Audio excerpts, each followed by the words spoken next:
Hello and welcome to the opening show of our primetime series, What Would You Do? If you see something and you think it's wrong, do you step in or do you step away? What people say and what they do aren't always the same. That's why our hidden cameras are so revealing. In our first scenario, we weren't sure what to expect when our opinionated man behind the counter meets the Muslim woman in a headscarf. Deep in the heart of Texas, at this little roadside bakery, bigotry is being served with the coffee and bacon. Sir, I had a question. No, ma'am. We don't serve Muslims here. I'm sorry? This is America. We're at war with your people. I don't know what you think I am. I'm just trying to get an apple. Well, you're a terrorist is what you are. So... Excuse me? You got to take your business elsewhere. We don't serve your kind here. The other customers at this bakery near Waco seem to hear everything, but they barely look at the Muslim woman, even when the language is tough to take. Get back on the camel and go back wherever you came from. Sir, I'm an American. I was born and raised No, in you're the not. country. Americans don't wear towels on their head. Muslim Americans say these are words they hear all the time in all parts of the country. But here at the bakery, what the customers don't know is that this Muslim woman and the man behind the counter are actors. The bakery is working with us, all part of a primetime hidden camera experiment on prejudice and patriotism. Please take your business elsewhere. Am I asking too much? When no one even tries to help her, she makes a direct appeal. Sir, would you mind ordering me an apple strudel? That's why I'm here. I can give you the money. I have no problem. That's not a problem with me. Please, no, sir. Huh? I'm not going to let you have a order. job. But when he gives her the cold shoulder, she finally just leaves. You could have helped her out. You could have spoken up. Why not? Me speak up for her? Well, if he tried to do some harm to her or something, then I would have. But why not try to set him straight? I really think that a person that owns his own business should be able to say who they sell to. She's not American. Others seem to agree with our actor as to who's an American and who's not. Is it all based on the way we look? I'm an American citizen. I just would like an apple strudel, please. Well, I'm sorry. Then why don't you dress like an American? You're this so is American. for religious purposes, sir, and I don't think you have any right to say anything. So I'm religious. I don't wear, Halloween costumes around. I mean, am I wrong here, sir? Not me. I run my business the way I want to run. That's right. Don't come in here with that shoes and skirt on. This customer is adamant that the man behind the counter is doing the right thing. I'm ready for you. But the fact is, it's against the law to deny service to someone based on their race or religion. My name is John Quinones, and I'm with ABC News. What did you think of what you heard here? I didn't hear anything racist. He told her he wouldn't serve her. Well, he can say he wouldn't serve you if you come in here barefooted without a shirt on. But she wasn't barefoot or without a shirt on. Well, she wasn't dressed right. What do you mean? If I was running the place, I'd do the same thing. You wouldn't let Muslims shop at your store? I sure wouldn't. We never expected customers to be so candid. How do I know you don't have a bomb in there? Watch what happens this time when, once again, our Muslim woman is denied service This is not right. and again leaves. I mean, we reserve the right to not serve. That's right. Certain kind. That's right. That's, I appreciate saying that. I think that's the first time I've ever seen that. He not only commends the man behind the counter for his discriminatory behavior, but he gives him the thumbs up, not once, but twice, Good job. All right. as he leaves. Sir, could I talk to you, sir, for a second? But when I approach, Sir, we're with ABC News. there is no thumbs up for me. We staged a little experiment in there to see how people would react to that kind of attitude. You're not an American. I am an American. That man took it a bit farther, telling me I'm not an American. He was threatened. Jack DeVideo is a social psychologist at Yale University. So when we as Americans feel threatened from the outside, we're going to define ourselves in very rigid fashions. Either you're with me, and if you're not really one of me, then you must be somebody else who's against me. The young woman in our experiment is an actor, but for this woman, discrimination is all too real. Nahaya Javed helped us design our experiment. Although born in Chicago, she says she's constantly characterized by fellow Americans as the enemy.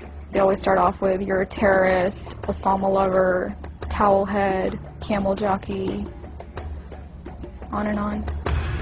While attending college in Texas, she says she continually suffered verbal abuse and has even been physically attacked just because she's Muslim. They assume I'm not from here, and if I tell them I'm American, they're like, no, you're not. Just because you were born here doesn't make you American. And I'm like, so what makes you American? It's a daily battle. Mm-hmm. And I don't feel like living in America, I should have to fight this battle. Meanwhile, back at the bakery, our actor is at it again. But how do I know you're not a terrorist? Terrorists look like you. But this time the customers are sympathizing with the Muslim woman. Right, I know, but can you blame me? Yeah, I can't blame you, actually. Why? What's the problem? All right, we'll get out of here. You need to go yourself, actually, what you need to do. Okay, sir. I'm a good American, all right? We're at war with these people. My dad's a veteran. Go yourself. So is mine. And he's not the only one who walks out in anger. You need to stop segregating against people. It's wrong. Excuse me? She's an American. No, just like you're a bad American. Time and again, people speak out with their pocketbooks. You lost a couple of customers, just so you know. But look what happens when this man threatens to leave. You're not a good American, sir. I believe I am a good American. My son just came back from serving in the Army for over a year in Iraq, and that has nothing to do with her rights. I understand that. Thank you, sir. And I hear what you're saying. But I can't believe you would be so discriminatory. I'm deeply offended by that. I'm sorry to offend you, sir, but I've got to live with myself. Seething, the man vows to fight back. I will let people know this. I've stopped here every time I come by this place, and I'll never stop here again.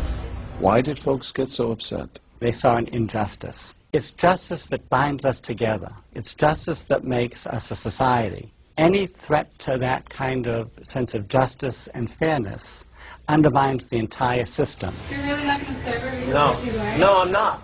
Perhaps that's why more customers are outraged by our actor's hateful behavior than approve of it. You're not dressed like an American. But no one is more persistent than these two young women who can't believe what they're hearing. Take your jihad, take it back out to the parking lot. Excuse me?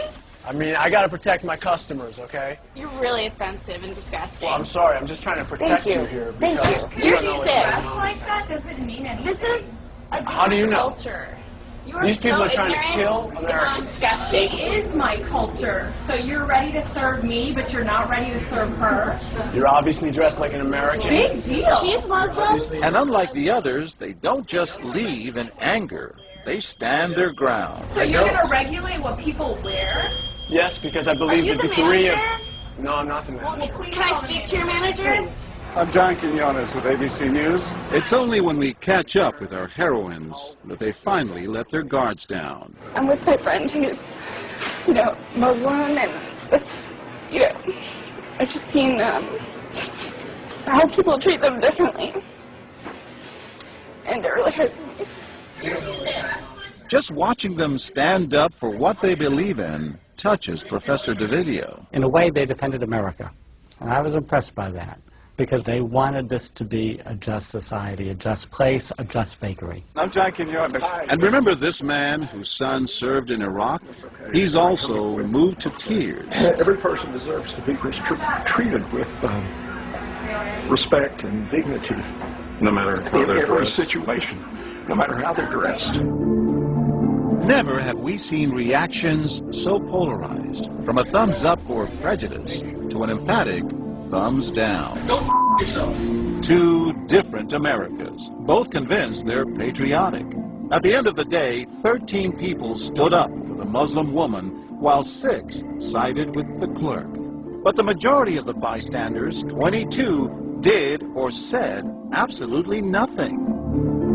That's what's most frightening to Muslims like Nahaya, who was watching our experiment. In fact, so frightening that they often avoid going out by themselves. It's really sad because I'm old enough to be able to do things by myself. I shouldn't need a chaperone all the time. But that one time that I'm alone and something bad might happen, I'd rather be safe than sorry. Hi, I'm Nahaya. It's no wonder this young woman was so moved by the people who came forward to protect a stranger who just happens to be Muslim. There's just so much cruelty and I wish more people would do these type of things. And I do too. It would make my life a lot easier. God go with you.